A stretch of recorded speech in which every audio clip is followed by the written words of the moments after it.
Hey there, welcome back to another video. This time around, it is my review of the 2024 musical fantasy film Wicked. Now, Wicked is based on a massively popular stage play and musical, as well as a book. I've never read the book, and I've never seen the stage play. So, I am sharing an opinion that is definitely that of an outsider when it comes to this film and this overall franchise. After sitting down and watching the movie all the way through, I thought it was all right.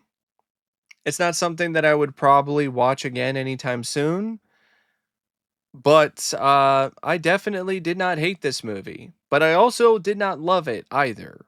Now, before I get around to sharing more of my thoughts on Wicked, I would like to give a special shout out to Sean for requesting this video.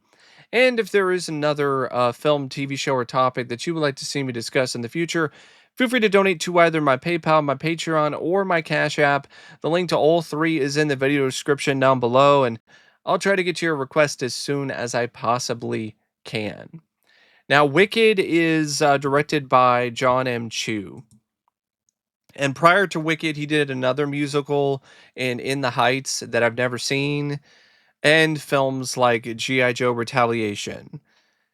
His direction in this is pretty good.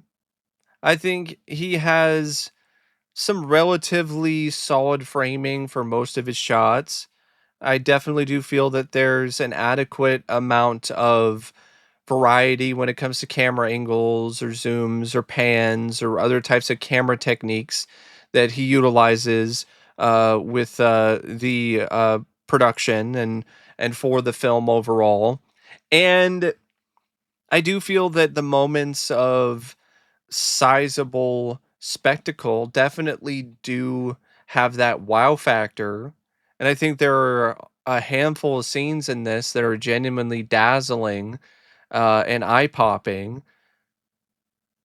And when it comes to the scenes that are trying to be a little more emotional or trying to build tension or trying to provide thrills, I think it effectively accomplishes all three of those things. But there are some aspects of the direction that, in my opinion, fall a little flat. For one, a lot of the musical numbers are well shot, but there's some that are just a bit too lethargic. They don't have the right amount of energy to them, and I definitely do feel that that holds the film back a little bit because some of these musical numbers, it feels like there should be more energy on the screen, and you're not really getting that. So the musical numbers, in my opinion, don't necessarily have the full impact. Also, visually, he does utilize color and uh, uh, lighting fairly well, but there's other moments in the movie where it looks dull. There's not enough color, or the lighting is off, and I don't know if that's necessarily his fault, but whoever is to blame, it definitely does affect the movie when it comes to its visual style. Because there's some scenes where it really does look dull. Also, there is a certain generic sheen to this movie. And I think Chu is partly responsible for that. I think that some of it is probably done in post with filters, but I also feel that some of it is due to Chu's direction and the choices that he decided to take with this film, because a lot of the movie just looks very samey visually. There's not a lot of punchy and really unique visuals. Everything just looks very sanitized, very clean, very much the same. So, in my opinion, this film would have been better off if the director took a few more risks, was a little more ambitious with some of the shots or some of the sequences in the movie. So the film didn't just have this overall generic look to it on more than one occasion.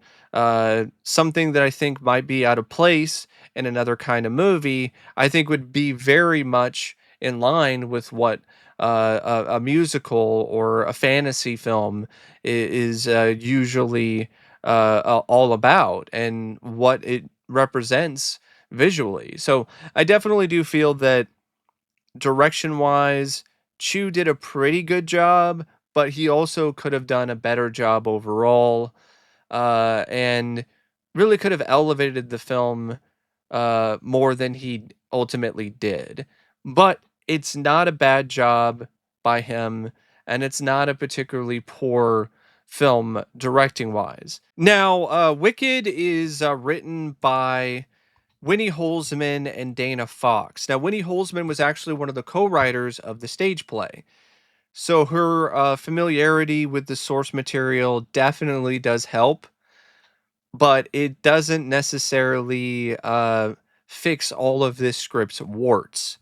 The other writer is Dana Fox, who doesn't have the same connection with the franchise, but it's safe to assume that she is a fan of Wicked. So she's looking at it from the perspective of a fan. So you have a fan who is a co-writer and one of the writers of the stage play. So you would think, okay, well, that would lead to a really great script, right? Not so much. This screenplay to me is the main reason why this film is so mediocre to me, because this is such a so-so screenplay. It has a multitude of reasons why. For one, this is clearly act one of a two-act play that is stretched out to a feature length. It's painfully evident when it comes to pretty much every aspect of this screenplay.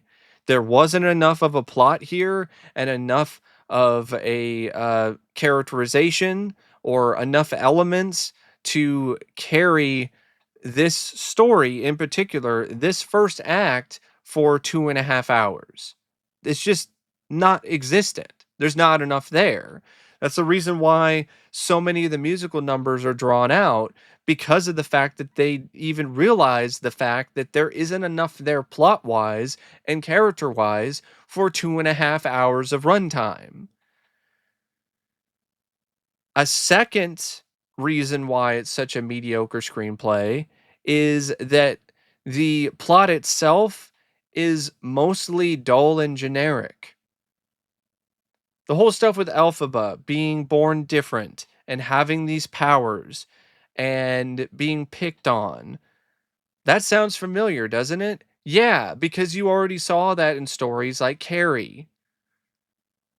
The whole stuff with her going to Shiz University, which, by the way, that is an incredibly dumb name for a university. I don't know where it came from. I don't care. I don't care if it is in any of the Oz books. It's a stupid name, and they should have went with a different title, because it makes it sound like Snoop Dogg wrote some of the script or came up with the name for the university while he was high on pot. Shiz? Really? The whole stuff with Elphaba going to Shiz University, being trained by a sorcerer, how to hone her skills, going to classes, having various different trials and tribulations with her classmates. That sounds very familiar as well. Uh, like Harry Potter. So there are a lot of elements of this that are very familiar when it comes to its story. And that was the case even when the stage play debuted and when the novel initially came out. So it's even more familiar and even more generic now, all these years later. Now, the spin that they put on the Wizard of Oz story is still interesting, giving you a different alternative story about the Wicked Witch and the Good Witch, and giving you a completely different take on those characters. That is still very interesting to me, and for the most part, those elements are well done and well executed when it comes to this script. There are other things about the script that I did like, that I didn't find dull, like the stuff with the animals and the lore and the backstory when it comes to their part in Oz, and how the animals are being forced to be silent or they're being taken away and put in cages, and that is something that I felt was compelling. Honestly, I think that's the most compelling plot in this film, but it's such an afterthought. It's barely even something that is even brought to the forefront that much. It's just mostly in the background. And instead, the main focus of the script and of the story is the relationship between Elphaba and Galinda. And I can understand why that is the focus, but because of the way that it's written, it's not as compelling or as emotional as it should be. If it was as compelling and emotional as it had the potential to be, then that being the focus would have been a major positive for me. But it's not, because of the fact that the way that Alphaba is written, it's a very typical cliched kind of thing where she's a social outcast because of the color of her skin and because she's different, and she's very withdrawn as a result. And then throughout the story, she eventually starts to gain more confidence and breaks out of her shell more, and not only gains more control of her powers and her abilities, but also herself and what she believes in. And this culminates with her decision to take a particular path that she chooses to go down at the end of the story. And then you have the contrast, which is Galinda, who is this very popular girl who's always gotten everything that she wanted in life. And she ultimately becomes best friends with this outcast. And it's this very unlikely duo. And they become very close and they become besties. And it's supposed to be this very heart wrenching moment at the end when they have to go their separate ways. But it's not, because of the fact that the way that these two characters are written, it isn't as strong as it should be, especially Galinda. Elphaba, cliched, been there, done that when it comes to her arc, but I could still deal with it because the whole social outcast thing, as cliched as it is, it's still something that happens in reality, and it's still something that I think a lot of people who were social outcasts can connect with. Now, when it comes to Galinda and her arc, she's written in a way where she comes across as less of a bubbly, airheaded bimbo type who means well, sees the good in people, but just doesn't know how to say certain things without coming across a certain way. Instead, she comes across as manipulative. She comes across like a calculating mean girl. And when she has this change of heart and her character shifts from one direction to another, it doesn't feel as earned. It doesn't really feel like something that makes a whole lot of sense. Oh, Alphaba did one nice deed for her and then she does a complete 180. That doesn't really feel like that is really how this character would go about things, considering how she was written. Now, because I was curious, I actually looked up how Galinda was handled in the stage play, or people's adaptations of it, and it was very different. Like I said, Galinda in the stage play was more of an airheaded, bubbly type of character who was mean sometimes, but only because she was socially inept, didn't understand the consequences of her actions sometimes, or how the way that she says things can hurt people's feelings. She didn't really come across as manipulative. She came across in a different way. So then when she saw that Elphaba did a good deed, and she was able to kind of put things together and realize that, oh, I've kind of went about things the wrong way here. I and you know I do, I'm a good person, and I try to see the good in everybody, and I really made a mistake here. I feel awful. And then she, changes her mind, and then forms a bond with Alphaba, and they become friends. That whole shift in her character makes more sense and works when it comes to the stage play, because the character's not written as a manipulative mean girl. The way that the character is written here, it's the opposite. So it doesn't work as well.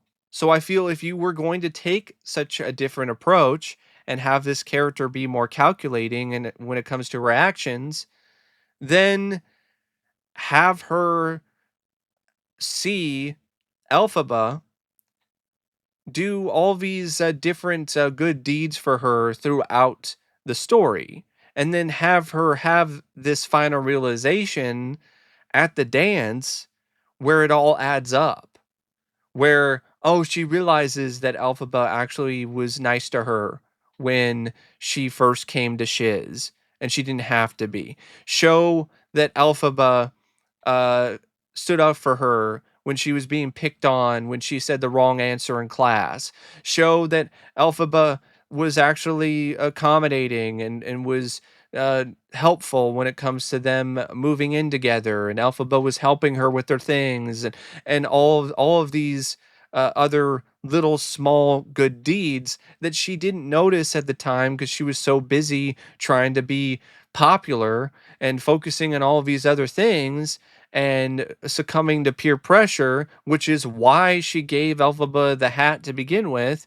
And then everything just culminates, everything just adds up when she sees that Elphaba did this good deed for her again, when she gave a good word for Galinda to the sorceress, to the teacher, the sorcery teacher. So that is the moment where then everything adds up, and then she has the light bulb moment that goes off in her head, and she's like, "Oh, I've been so mean to her, and she was so nice to me. What? Why?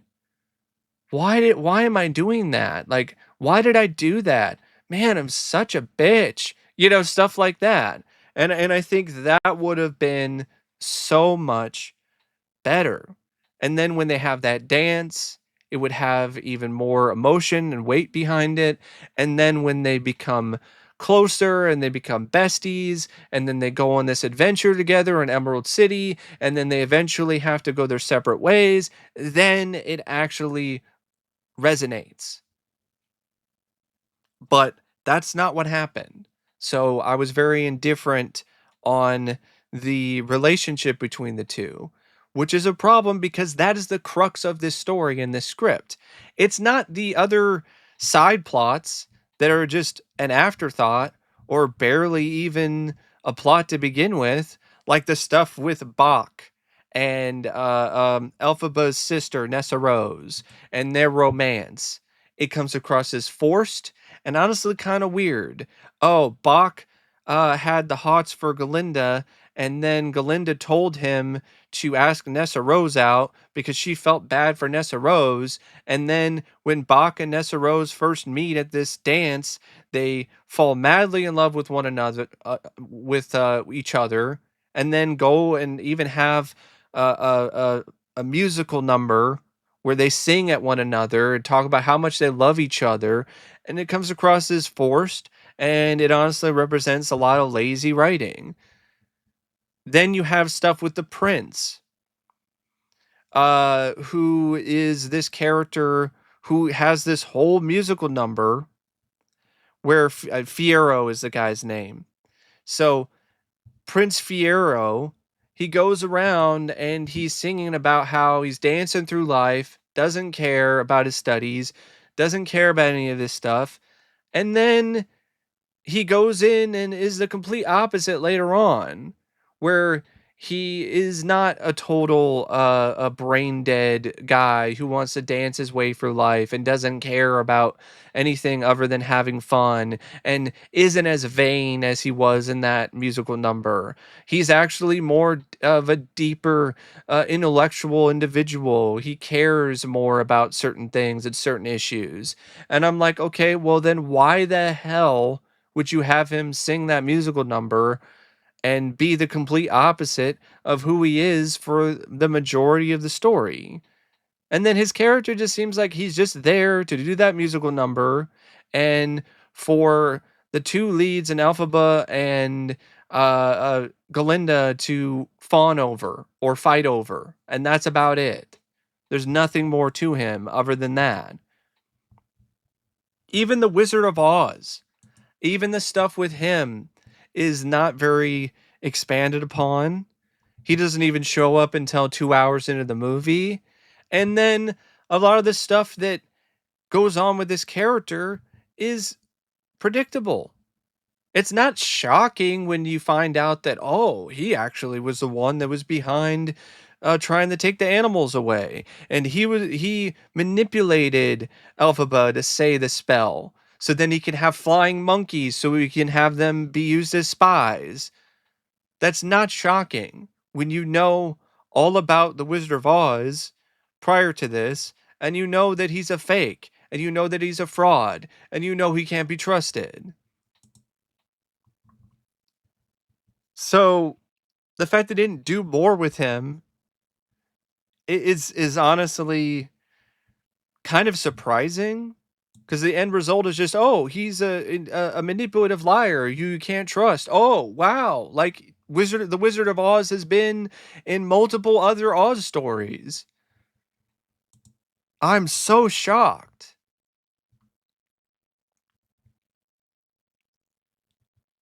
And you have, of course, Elphaba being painted as this evil character, as this wicked witch by the end of the story, and now she flies off on her broom and defies gravity, and she's going down her own path, and she's doing it alone. Even though she asks Galinda to come with her, but Galinda decides to stay behind for plot convenience. That's one thing that I'm like, okay, I know that's how it is in the play, and I know what they're trying to do here. But if they really were best friends, why would she stay behind? If they had really become that close, wouldn't it make more sense that they would have gone away together? But that's just me. But I know why they didn't go together because of, the plot, that you have to set things up for Galinda showing up in the bubble at the beginning of the movie and then having second thoughts when somebody asks her about the witch being her friend, and then setting up the majority of this movie in terms of this backstory and this flashback to when the two first met. Other than the musical number sequences, other than some of the action near the end and the stuff with the animals, I was really bored with this script and this story. The dialogue didn't help either. Most of it really wasn't that engaging or interesting. The comedy was non existent for me. And I remember seeing people talk about how Wicked is a funny play. And so I went out of my way to look up funny scenes from Wicked from the play. And then I was like, oh, yeah, this is pretty funny. I actually laughed quite a bit, especially a lot of stuff with Galinda. And the movie didn't make me laugh. So it misses the humor of the play, which is a big part of why the play, in my opinion, from what I've seen, is so beloved because of the humor, because of how fun it is to watch. I didn't really feel that vibe while watching the movie. So this screenplay, it is disappointing. It really is. I feel either they should have fleshed out more of these subplots, like this stuff with the animals, or really done a much better job with Elphaba and Galinda's relationship, their friendship with each other, or a bit of both. Because the approach that they took, it's just so bland and uninteresting most of the time. And it's a shame because I think having this different take on the world of Oz and giving a different backstory for these characters, I think that is something that has a lot of potential to be compelling. And they just, in my opinion, they just tripped way too often on their way down the yellow brick road when it comes to the screenplay. Now, another way to have fixed it is to have just made a feature film adaptation of the play that was just both acts in one movie. The musical numbers are shorter, but they still are effective, and you just tell the entire story all in one movie and do the best job you possibly can. And I honestly think that would have been the better approach to take, but it's not something that would be as profitable for the studio. So they took the Harry Potter and the Deathly Hallows approach and have split it into two parts because that is the way that they're going to make maximum profit. Because sadly, that's something the studio cared about more than writing a really good script or making the best possible Wicked movie with the best possible screenplay. Because that's not really what mattered as much to them. It was all about profit, which is sad. It is. As somebody who enjoyed what I saw from the play, like I want to see that, but I didn't get that with this movie, other than the musical numbers. Now, the cast, it's not a bad cast by any means, but I do think that some performers are better than others. Cynthia Erivo, for instance, as Elphaba. I thought she was terrific. I thought she was amazing. I thought she was charismatic. I thought she was genuinely enthralling to watch. I thought it was a really good performance, not just when it comes to her vocals, which she absolutely ate up. I mean, she definitely slayed and killed in this when it comes to her singing. And I felt she did a great job too when it comes to the scenes when she's not singing. Despite the fact that this is a character that fundamentally is kind of generic and been there, done that, I still felt this character come to life because of the performance by Cynthia Erivo. So she was, in my opinion, the MVP of this movie. Ariana Grande to me is a mixed bag, and it's a very unpopular opinion, but I'm sticking with it. I think her singing, her vocals were on point and they were incredible, and she's amazingly talented in that regard. And her work in Wicked is no exception. Her acting, on the other hand, awful. She's not a good actress. I don't know how the hell she got nominated for an Oscar. I have no idea. Must be name recognition alone for that. Her acting is terrible. She's one note. She is not able to effectively emote that much. I think part of it is probably due to all the plastic surgery and Botox in her face. Another part is I don't think she's that talented of an actress and doesn't have that much range. The scenes where the character is supposed to be funny fall very flat. They're not funny. And if you look at multiple other takes on this character by other actresses when it comes to the stage play, they will leave you in stitches when it comes to the way that they handle this character of Galinda. I never felt that, never laughed once when I was watching Ariana Grande play this character. She's got the vocal inflection and the voice of the Good Witch down, but that's it. Everything else other than that is really bad. I honestly feel that she was one of the worst performers in this movie, and I'll probably get flamed for that, but I'm not going to change my stance. That is exactly how I feel about Ariana Grande in this. I think she has not gotten any better than what she was when she was doing sitcoms on Nickelodeon. Jonathan Bailey is Fiero. Uh, he was okay. His character didn't really have that much to do, didn't have that much depth. So, I mean, there really wasn't much for him to work with. Ethan Slater, it's more of the same thing with his performance as Bach. Bowen Yang is one of Galinda's college friends, just as annoying and as unfunny as he is in pretty much everything. I am not a fan of his, and it's not because he's gay. That really doesn't matter to me. More power to him.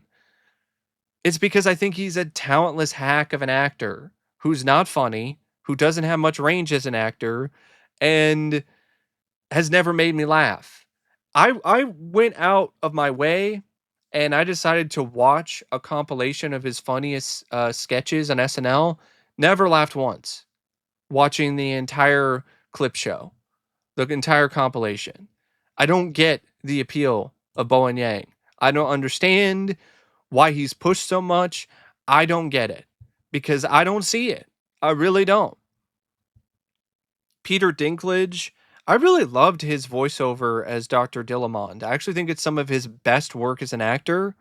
So he was great in this. Michelle Yeoh, I love her, but she was tired in this. Her performance was so tired that honestly, uh, after each take, I just wanted her to go and take a nap and rest her weary head because that's the approach that I got. That is the impression I got from her performance in this, that she needed sleep. It wasn't a good performance. It was just a very tired performance by her as Madame Morrible. Jeff Goldblum, he was fun. It's always nice to see Jeff Goldblum. It was a great casting choice to have him play the Wizard of Oz. He does a great job playing the head in the clouds dreamer, the guy who can win you over with his charisma and his charm and saying the right things, but you still feel like the vibe is off. And then, when the mask is off and his true intentions are revealed, it's something that definitely still fits his character. He didn't get to show that menacing side as much, but hopefully he gets to do that more in the second movie. And I would love to see it. Marissa Bode is Nessa Rose. I thought she was great. She did some really good work in her small role in the movie. Now, when it comes to some other aspects of the film, the cinematography by Alice Brooks was sufficiently amazing and astounding on more than one occasion. This is a great looking movie. Usually, there are some moments where, like I said, it's a bit dull, a little too dark, but I think that's more due to the filters than anything else. It's not due to the cinematography. The editing by Myron Kirsten, I think at points the editing is really good. At other points, though, the editing is off. Like the whole dance scene where Elphaba and Glinda, they do this dance together. That scene dragged on way too long and needed an edit. And there were some other musical numbers that could have been chopped down a little bit. There was just a lot of moments in this that were a little too slow paced and too awkward and would have benefited from tighter editing. The music by John Powell, it's okay, but the strength of this film is the songs. It's the songs by Stephen Schwartz from the play. And there are a lot of songs in this that I thought were great. In fact, there wasn't a single musical number where I was like, "Man, I hate this song." There wasn't a single one. There were ones that I definitely liked more than others. Like I would say Defying Gravity is definitely my favorite when it comes to the songs that were featured in the film, but I still like Popular. I really enjoy the overture from the beginning of the movie. No One More Mourns the Wicked. I love that too. So there were a lot of songs in this that I felt were very catchy, uh, and some of them even gave me chills when it comes to the instrumentals and the vocals. So yeah, somebody who is very musically inclined and does like musicals, this was fun to watch when it comes to the musical numbers. That's a big reason why I liked it all right, is because of the musical numbers. And there's a lot of them, and they're very well done for the most part. Great choreography, some equally as great vocals, and some other elements of the film I want to point out. The production design was incredible. The art direction was amazing, and the costuming was on another plane. Like it was on another level. Like it was uh right up into the stratosphere. Like it was special. So all of those elements are really good when it comes to Wicked because of how weak the screenplay is, and because of the fact that out of the two actresses who are the uh, stars of this film, there's only one that, in my opinion, delivers a consistently great performance across the board. This is just a middling, so, all right, okay movie for me personally. And if I want to hear the songs, I'll just listen to the songs on the soundtrack. I don't need to watch the movie that accompanies them because it's not as engaging or as fun for me as the songs themselves. That's a problem when you have a musical where the songs are great, but everything else around it kind of sucks. And that's really how I feel about Wicked. But that's just my thoughts on Wicked. And as always, thanks for watching, and I'll see you later. See ya.